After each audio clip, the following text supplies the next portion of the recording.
नमस्ते दोस्तों, मुद्दा जरूरी में आप सभी का स्वागत है। दोस्तों, वैसे तो सनातन धर्म के किसी भी ग्रंथ में डायन या चुड़ैल शब्द का कोई उल्लेख नहीं मिलता, लेकिन फिर भी अक्सर हम हंसी मजाक में बच्चों में डर पैदा करना हो या फिर किसी स्त्री को नीचा दिखाना हो तो डायन या चुड़ैल शब्द का इस्तेमाल कर लेते हैं। यानी डायन आ जाएगी, चुड़ैल खा जाएगी, डायन पकड़ ले जाएगी। महिलाओं की आपसी जंग में भी एक दूसरे को चुड़ैल या डायन बोल दिया जाता है। यानी महंगाई डायन की बात हो या डायन को लेकर बहुत सारी फिल्मों में भी बात हो या डायन को लेकर बहुत सारी फिल्में भी हमारे देश में बनी। इसके अलावा टीवी सीरियल्स में भी डायन और चुड़ैल बखूबी दिखाई जाती है। ऐसे में आज सवाल यह है कि भारत में ये डायन आखिर आई कहां से? कब से भारत में डायन खुलेआम घूम रही हैं? देश की सरकारें भी बदलती रहीं, लेकिन डायन का कुछ न बिगड़ पाई। ये भी कह सकते हैं कि आखिर ये 18वीं सदी में यूरोप के चर्च से निकली एक डायन समुद्री रास्ते से भारत पहुंची और न केवल पहुंची बल्कि अभी तक हजारों को अपना शिकार भी बना चुकी है। बीते कुछ दिन पहले झारखंड के रांची के तमाड़ थाना क्षेत्र में बरेही गांव में एक बुजुर्ग महिला सरला देवी को डायन समझकर उसी के भतीजे ने उसकी हत्या कर दी। आखिर ये डायन क्या है? वैसे भारत में इसका राज क्या हुआ? कैसे हजारों महिलाएं इसका शिकार बन रही हैं? इसे समझना है और भारत को डायन मुक्त करना है तो इस कार्यक्रम को आप काफी ध्यान से देखें। आपने सोशल मीडिया पर ऐसी बहुत सारी वीडियो देखी होंगी जिनमें एक मजमा सजा होता है। स्टेज पर कुछ महिलाएं अजीब अजीब हरकतें करती हैं। फिर एक पादरी आता है, वे कभी इंग्लिश में कभी हिंदी में कहता है, बुरी आत्मा बाहर जा। इस पर महिला और बड़ी तेजी से तमाशा शुरू कर देती है। कभी महिला का तमाशा, कभी पादरी का तमाशा। अंत में महिला बेहोश हो जाती है। असल में ये पादरी वही काम कर रहे हैं जो यूरोप में सैकड़ों साल पहले हुआ करता था। पहले अगर आप एक बार यूरोप का किस्सा समझ लें, फिर भारत में डायन के नाम पर हो रही लगातार हत्याएं भी आपके समझ में आ जाएंगी और असली एजेंडा भी। दरअसल 14वीं सदी से लेकर करीब 18वीं सदी तक यूरोप में डायन के नाम पर 40 से 60 हजार महिलाओं को जिंदा जला दिया गया।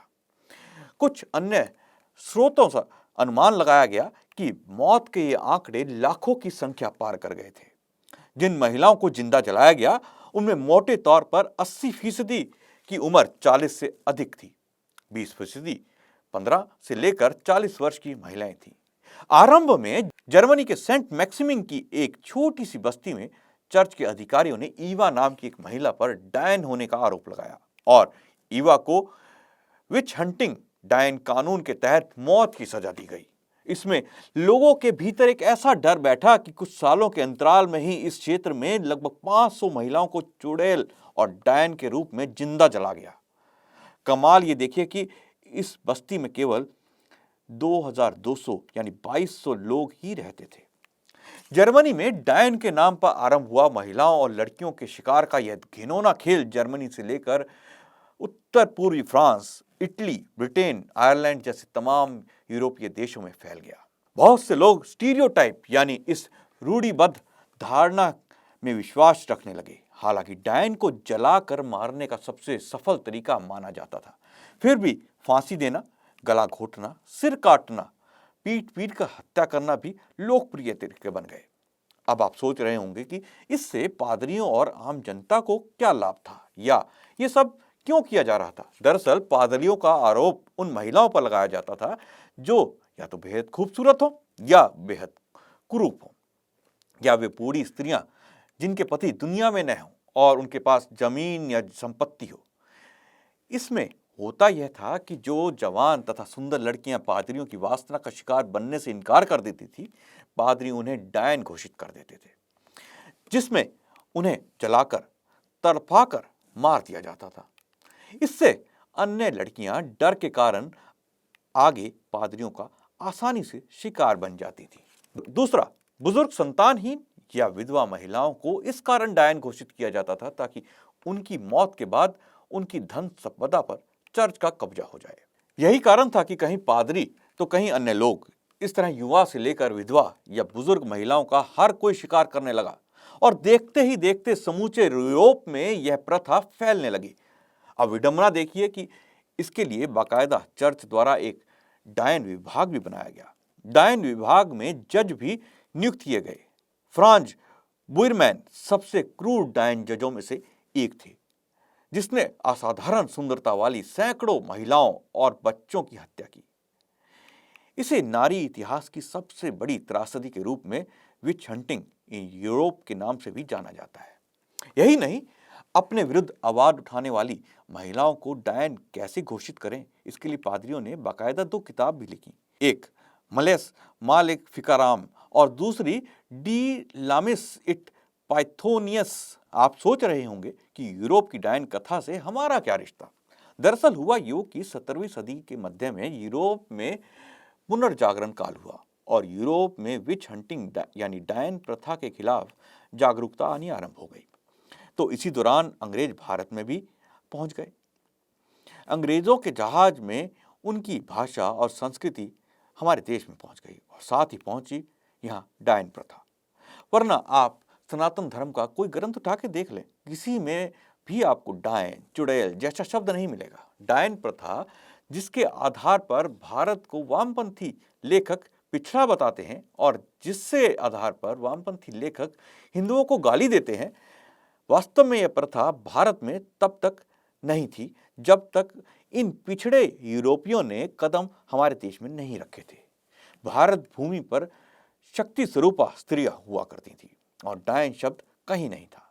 बाइबल की ओर से चर्च आंख मूंद कर यह कहता था कि शैतान आता है और वह महिलाओं में शैतानी ताकत डालता है, जिसके कारण वह डायन बनकर समाज के लिए हानिकारक हो जाती है। अंततः डायनों की हत्या को परमात्मा की आज्ञा से करना चाहिए। अब ऐसे में सवाल उठता है कि अंग्रेज यानी यूरोपीय लोगों ने भारत में डायन प्रथा से क्या हासिल किया। तो इसके लिए एक बार का छोटा सा फ्रांस का इतिहास हम आपको बताते हैं, फिर भारत की बात करेंगे। दरअसल रानी लक्ष्मीबाई की तरह ही फ्रांस की एक लड़की थी, जॉन, जिसने 14वीं सदी में अंग्रेजों के खिलाफ आजादी के लिए युद्ध की घोषणा कर दी। महज 17 साल की अवस्था में जॉन ने फ्रांसीसी सेना का नेतृत्व किया और बड़ी बहादुरी से उनका सामना किया और आजादी की लड़ाई की धारा को ही मोड़ दिया। फ्रांस ने अंग्रेजों पर आजादी हासिल की और सिंहासन पर चार्ल्स सप्तम का राज्याभिषेक कर दिया। इसके ऊपर जॉन ऑफ आर्क नाम से मूवी भी बनी है। अंग्रेज इस युद्ध में हार तो गए और उन्होंने जॉन की वीरता को स्वीकार नहीं किया। वे पचा नहीं पा रहे थे उसकी वीरता को। अंत में उन्होंने कुछ लालची फ्रांसीसी लोगों से जॉन को पैसे के दम पर उठवा लिया और उसकी वीरता को वीरता न कहकर उसे डायन घोषित कर दिया कि जॉन के अंदर कोई शैतानी आत्मा थी जो लड़ रही थी। 30 मई 1431 को अंग्रेजों ने जॉन को जिंदा जला दिया। उस वक्त जॉन की उम्र महज 19 साल थी। अंग्रेजों ने जॉन को 2 बार जलाया ताकि उसके शरीर का कोई हिस्सा कहीं बच ना जाए। यही सेम फार्मूला अंग्रेजों ने भारत में भी लागू किया और आदिवासी समाज के बहादुर महिलाओं जो अंग्रेजों से टकराने का हौसला लेती थी, उसे अंग्रेजों ने डायन घोषित कर शैतानी आत्मा का वास उनके शरीर में होना बताया। वे उसे इतनी सच्चाई और आत्मविश्वास के साथ प्रस्तुत करते थे कि आम भारतीय भी उनकी इस बात पर विश्वास करने लगे। फिर धीरे धीरे उनका कब्जा भारत पर होता चला गया। युद्ध में जो लोग मारे जाते, अंग्रेज बाद में अधिकांश की विधवा पत्नियों को डायन घोषित करके उनकी संपत्ति को हड़प लेते। औपनिवेशिक प्रशासकों द्वारा लिखे गए पुराने ऐतिहासिक नोट, न्यायिक निर्णय, जिला गजेट, अन्य इतिहासकारों द्वारा लिखी गई लोक कथाओं में इसका बखूबी वर्णन मिलता है। अब आज क्या हो रहा है? मशीनरीज द्वारा आज झारखंड में फिर से ये जमीन हड़पने का एक आसान तरीका अपना लिया गया है। पिछले कई सालों में विच हंटिंग से कई जुड़े मामले इस राज्य में सामने आए। राज्य में 231 की मौत हो चुकी है अब तक। ज्यादातर पीड़ितों में महिलाएं हैं। कई या तो वृद्ध थी या विधवा। ये महिलाएं अकेली रह रही थी और इनके पास काफी जमीन थी, जिस कारण वहां के चर्च और लैंड माफियाओं का ये आसानी से टारगेट बन गई। ये पादरी, ये भूमाफिया गांव के किसी भोले भाले को पकड़कर उसे कुछ लालच देकर जमीन की मालकिन महिला या पुरुष को डायन या तांत्रिक घोषित करवा देते हैं। यानी समय के साथ भले ही पादरी बदल गए हों, लेकिन बाइबल वही है, उसमें लिखा हुआ वही है जो आज भी डरावना कृत्य है। बड़े स्तर पर यह काम चल रहा है। बाद में वामपंथी लेखक इसे अंधविश्वास कहकर पल्ला झाड़ देते हैं, लेकिन कभी इस बात का बहस नहीं करते। न ही न्यूज टीवी डिबेट में यह सवाल उठता है कि ये डायन के नाम पर जो अंधविश्वास फैल रहा है वो आखिर आ कहां से रहा है। आज भी देश में खुलेआम चंगाई सभाएं जारी हैं। उनमें बाल खोलकर अलग अलग तरह से डायन का अभिनय करती महिलाएं, पादरी खुलेआम बोल रहे हैं दुष्ट आत्माएं गायब हो। इन तमाम वजहों से झारखंड में 5 साल यानी 2015 से 2020 तक डायन के नाम पर 260 महिलाओं की हत्या किया जाना रिपोर्ट किया गया। जब 5 साल में डायन प्रथा निषेध अधिनियम के तहत 4,560 मामले दर्ज किए गए, यानी जो किसी तरह जान बचाकर थाने पहुंच गईं, जबकि इन्हीं 5 सालों में डायन प्रथा निरोधक अधिनियम के तहत 4,560 मामले दर्ज किए गए, यानी जो महिलाएं किसी तरह अपनी जान बचाकर थाने पहुंच गई, उन्होंने ये मामले दर्ज किए। सोचिए अगर थाने न गई होती तो आंकड़ा कहां पहुंच गया होता।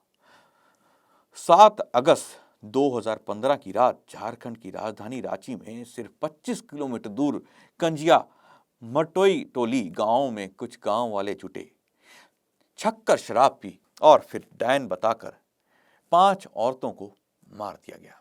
इसके बाद भीड़ ने इन 5 लाशों के आसपास रात भर नाच गाना किया, खूब नाचे। डायन प्रथा उन्मूलन को लेकर लंबे समय तक कार्यक्रम चला रही गैर सरकारी संस्था आशा के सचिव अजय कुमार जयवाल का दावा है कि 2002 से लेकर अब तक 1800 महिलाओं को सिर्फ डायन, जादू टूना, चुड़ैल होने के शक पर ही मार दिया गया।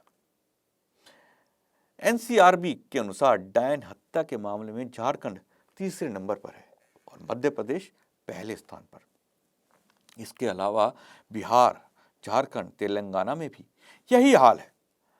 2 साल में झारखंड में डायन बिसाही के आरोप में 38 लोगों को मौत के घाट उतार दिया गया।